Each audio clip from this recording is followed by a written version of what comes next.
Astern Taxmann के mutual fund series में आपका एक बार फिर से स्वागत है। इस म्यूचुअल फंड सीरीज का नाम है म्यूचुअल फंड सही है क्या, और यह एपिसोड इस सीरीज का 44वां एपिसोड है। अगर आपको मेरा ये वीडियो पसंद आए, इसे लाइक जरूर करें, अन्य लोगों के साथ शेयर करें। हमारी नई वीडियो की जानकारी आपको मिलती रहे, इसके लिए हमारे चैनल को सब्सक्राइब करें और उसके पास जो बेल आइकन है उसको क्लिक करें। मेरा नाम डीएम झा। अगर आपके पास लमसम अमाउंट हो और 2-3 वर्षों तक उस रकम की जरूरत ना हो, तो हमारे सामने एक सवाल उठता है कि हम उस पैसे को कहां पार्क करें, बैंक के फिक्स डिपॉजिट में या डेट म्यूचुअल फंड में। आज हम चर्चा करेंगे इन्हीं दो बातों पर, और वो है bank fix deposit versus date mutual fund के बारे में। सबसे पहले इसमें हम कंपेयर करेंगे दोनों के कुछ इंपॉर्टेंट फीचर्स के बारे में। उसके बाद एक एग्जाम्पल लेके कैलकुलेट करेंगे और देखेंगे कि दोनों के रिटर्न में क्या अंतर आता है, और उसके बाद हम स्वयं निर्णय लेंगे। हम इस स्थिति में होंगे, हम निर्णय ले सकें कि यदि 3-4 सालों के लिए पैसे हमारे पास हों लमसम अमाउंट, तो उसको बैंक फिक्स डिपॉजिट में पार्क करना चाहिए या डेट म्यूचुअल फंड में। तो चलिए बात करते हैं bank fix deposit versus date mutual fund. सबसे पहले रिटर्न के बारे में बात करें। बैंक फिक्स डिपॉजिट में आज के दिन में 6 to 7% के रिटर्न है फॉर 3 to 4 ईयर्स, और 3 to 4 years date mutual fund में 4 to 5.66% CAGR है। फ्रेंड्स, ये ध्यान रखें, बैंक की जो डिपॉजिट्स के रेट होते हैं वो क्वार्टरली कंपाउंड होते हैं, जबकि डेट म्यूचुअल फंड या म्यूचुअल फंड की बातें जब करते हैं तो उसमें CAGR की बातें होती है, उसमें एनुअली कंपाउंड की बातें होती हैं। रिटर्न के बाद देखते हैं रिस्क बैंक के केस में 5 लाख तक DICGC रिस्क कवर करता है। वो भी उस बैंक में जो शेड्यूल्ड बैंक होंगे। जो अनशेड्यूल्ड बैंक में है उसमें कोई रिस्क कवर नहीं करता है। सीधे साफ शब्दों में कि यदि वो बैंक लिक्विडेट हो जाए तो आपके पैसे डूब सकते हैं। हालांकि ये संभावनाएं काफी कम होती हैं, लेकिन फिर भी ये संभावनाएं तो हैं। लेकिन ये प्रोविजंस शेड्यूल्ड बैंक में नहीं है, वहां 5 लाख तक आपका डिपॉजिट्स इंश्योरेंस कवर्ड है। अब बात करते हैं डेट म्यूचुअल फंड में रिस्क की। इसमें 2 तरह के रिस्क होते हैं, इंटरेस्ट रेट रिस्क और डिफॉल्ट रिस्क। डिफॉल्ट रिस्क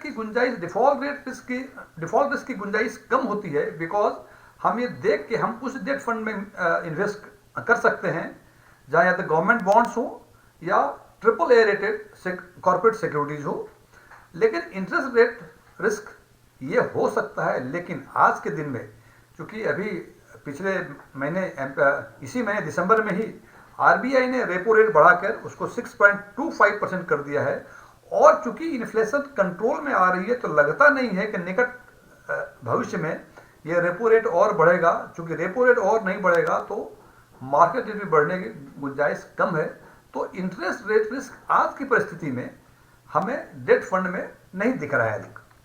उसके बाद बात करते हैं लिक्विडिटी की। बैंक में liquidity in comparison to debt mutual fund कम है। हालांकि ये हमारी बात सुन के बैंक वाले बहुत नाराज हो जाएंगे, बैंक लिक्विड कैसे नहीं है।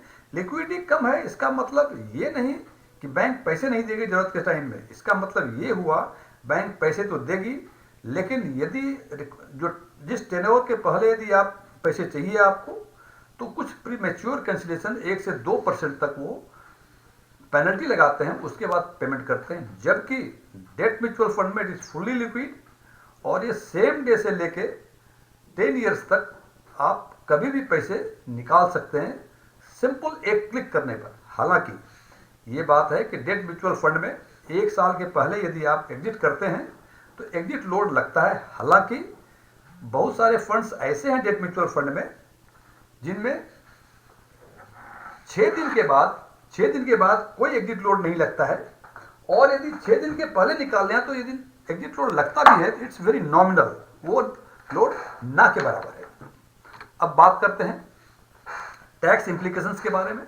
बैंक फिक्स डिपॉजिट में जो भी इंटरेस्ट होता है वो एक्रूअल फॉर्म में एक्रूअल पे टैक्स लगता है और वो टैक्स लगता है उस एसएससी के टैक्स स्लैब के हिसाब से। फॉर एग्जांपल, यदि 1 लाख की एफडी है, हालांकि बात करेंगे इस पर एग्जाम्पल लेके आगे से, 1 लाख की एफडी है और आपने 2 साल के लिए कराई और 10% रेट ऑफ इंटरेस्ट है, तो सिंपल माने कि यदि 2000 का इंटरेस्ट 20,000 का इंटरेस्ट होता है, first year 10,000, second year 10,000, just example दे रहा हूं, ऐसे होता नहीं है। तो फर्स्ट ईयर आपको 10,000 पे आपके पर्सनल इनकम टैक्स स्लैब के हिसाब से लगेंगे और नेक्स्ट ईयर फिर 10,000 पे लगेंगे। जबकि इन case of date mutual fund, इसमें जो भी अप्रिसिएट करता है वो 2 तरह के रिटर्न होते हैं, लॉन्ग टर्म कैपिटल गेन और शॉर्ट टर्म कैपिटल गेन। इसके बारे में हमारा एक वीडियो ऑलरेडी है, यदि आप देखना चाहें इसका लिंक इसके डिस्क्रिप्शन बॉक्स में है, वहां जाके इसको देख सकते हैं। तो जब लॉन्ग टर्म कैपिटल गेन होगा तो इंडेक्सेशन बेसिस पे 20% टैक्स लगते हैं और यदि शॉर्ट टर्म कैपिटल गेन होगा तो वहां भी स्लैब के हिसाब से ही, जो एसएससी का इनकम टैक्स स्लैब होगा उसके हिसाब से ही लगता है। अब फ्रेंड्स बात करते हैं आगे, हम एक एग्जाम्पल लेके कैलकुलेट करते हैं और देखते हैं कि क्या होता है। हालांकि मैं बता दूं, इस कैलकुलेशन में 2 एजम्पशंस लिया हुआ है हमने।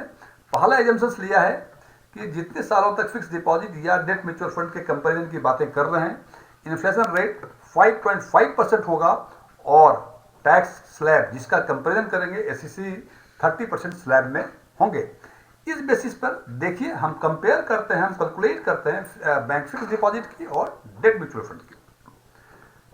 हमने इनिशियल अमाउंट 1 लाख रुपए है हमारे पास, ये बैंक में यदि रखते हैं तो आज के दिन में 7% इंटरेस्ट, हालांकि इट्स ऑन हायर साइड, लेकिन फिर भी फॉर कैलकुलेशन पर्पस हमने एज्यूम किया है कि 7% है और डेट फंड 6% का रिटर्न मिलता है। और टेनोवर जो है, जो पीरियड है, 5-5 साल के लिए पैसे हमारे पास पड़े हुए हैं, हम पार्क कर सकते हैं कि एक एवेन्यूज है फिक्स डिपॉजिट में पार्क करना, दूसरा है डेट फंड में पार्क करना। तो आफ्टर 5 ईयर्स फिक्स डिपॉजिट में जो पैसे मिलेंगे वो 1,41,478 रुपए मिलेंगे। फ्रेंड्स ध्यान देंगे, ये 7% जो बैंक बताते हैं ये क्वार्टरली कंपाउंड होता है, जबकि डेट फंड जो ये बताता है रिटर्न वो CAGR मीन्स एनुअली कंपाउंड होता है। तो कैलकुलेट करेंगे तो फिक्स डिपॉजिट के केस में आपके पैसे होंगे 1,41,478 रुपए और डेट फंड में होंगे 1,33,823 रुपए। अब चूंकि ये 3 साल से ऊपर हमने डेट फंड में रखा है तो यहाँ लॉन्ग टर्म कैपिटल गेन होगा, जहाँ इंडेक्सेशन का एडवांटेज मिलेगा। बैंक फिक्स डिपॉजिट में इंडेक्सेशन का एडवांटेज कुछ नहीं है, इसका मतलब जो कॉस्ट ऑफ एक्विजिशन है वो 1 लाख ही माना जाएगा, जबकि डेट फंड में इंडेक्सेशन का प्रोविजंस है। तो इन्फ्लेशन जो 5.5% लिया है वो अप्रोप्रिएट करने के बाद ये 1 लाख जो है, जो कॉस्ट ऑफ एक्विजिशन था, वो इंडेक्सेशन बेसिस पे 1,30,000 हो जाएगा। इसका मतलब सीधे साफ शब्दों में इस केस में माना जाएगा कि आपने 1,30,696 रुपए लगाए और आपको मिले 1,33,823 रुपए। इसकी जानकारी कैसे कैलकुलेट करेंगे, एक हमारा कॉस्ट इन्फ्लेशन इंडेक्स पे भी वीडियो है, इसका भी लिंक इसके डिस्क्रिप्शन बॉक्स में मिलेगा, वहां जाके आप देख सकते हैं।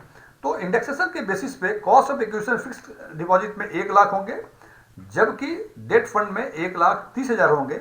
इसका मतलब जो इनकम हुआ एफडी के केस में 1,41 minus 1 lakh it is 41,478 and in case of debt 1,33,823 में 1,30,696 माइनस कर देंगे तो ये बचेंगे 3,127 रुपए।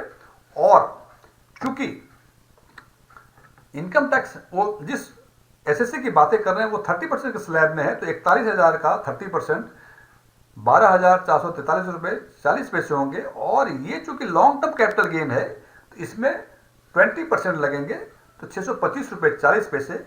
इसका मतलब ये हुआ कि पोस्ट टैक्स रिटर्न जो मिलेगा, पोस्ट टैक्स जो आपको पैसे मिलेंगे एफडी के केस में 1,29,034 रुपए 60 पैसे और डेट के केस में 1,33,197 रुपए 60 पैसे मिलेंगे। तो फ्रेंड्स देखें, फिक्स डिपॉजिट के केस में टैक्स वगैरह काटने के बाद, सारे काटने के बाद आपको मिलता है 1,29 और डेट पे मिलता है 1,33।